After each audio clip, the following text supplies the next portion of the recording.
The Cost of Expats Dying by Barrie Mahoney.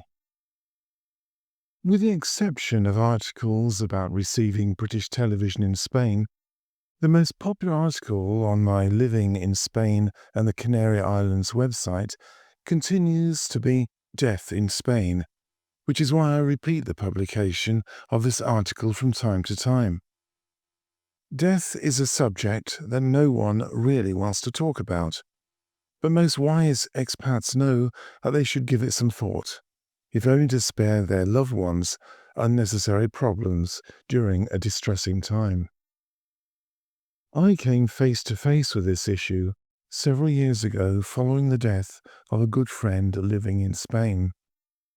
Peter, as I'll call him here, had no living relatives either in Spain or in the UK, and it was left to local friends to ensure that his wishes were carried out.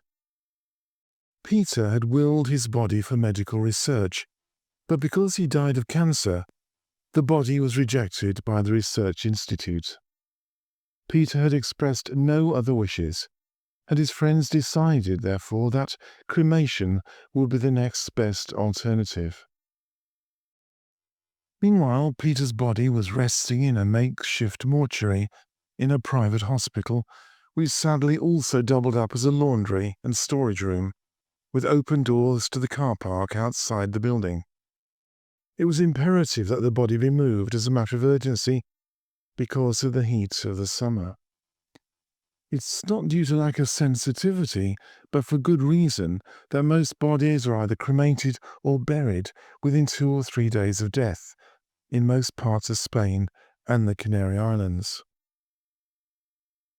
Calls to the funeral directors revealed they would require a deposit of around €4,000 before they'd even remove the body from the hospital. By that time, Peter's bank accounts had already been frozen, and it was unlikely that there were sufficient funds available in the account anyway. It was up to Peter's friends to collect the funds necessary to pay the undertakers before the body could be moved. Eventually, the deposit was paid, and the funeral company removed the body from the hospital. The funeral and cremation could then go ahead. As a friend witnessing these events during a distressing period, it made me realize that everyone, and certainly all expats, should make provision for their passing to avoid unnecessary distress and burdens placed upon those that are left. Although it was all something that I had intended to do, this experience made me visit a Spanish insurance company that had been highly recommended a few days after the funeral. For a very modest monthly premium, both my partner and myself are now fully covered. Nothing too fancy, just a dignified and hopefully efficient end of a story. Although I'm not going to make any recommendations as to the best companies to insure with, I would urge all expats to take out some kind of cover, unless wealthy enough to have a substantial reserve of cash that is readily available to the next of kin. Readily available is the key phrase here, since bank accounts in Spain are rapidly frozen upon death, which can make access to funds difficult at a time when it's most needed.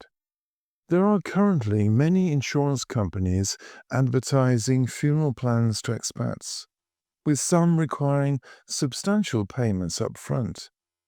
Realizing there is a ready market in expat death, headlines such as "Funeral Costs Rising at a Shocking Rate" and depressing graphs showing the cost of dying are currently appearing in many publications.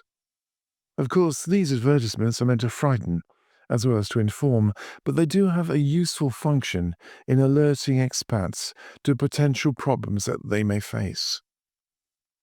Experience tells me that while some may prefer to pay the full cost of their funeral up front, it's not necessary, and good basic cover is available for a reasonable monthly or annual premium.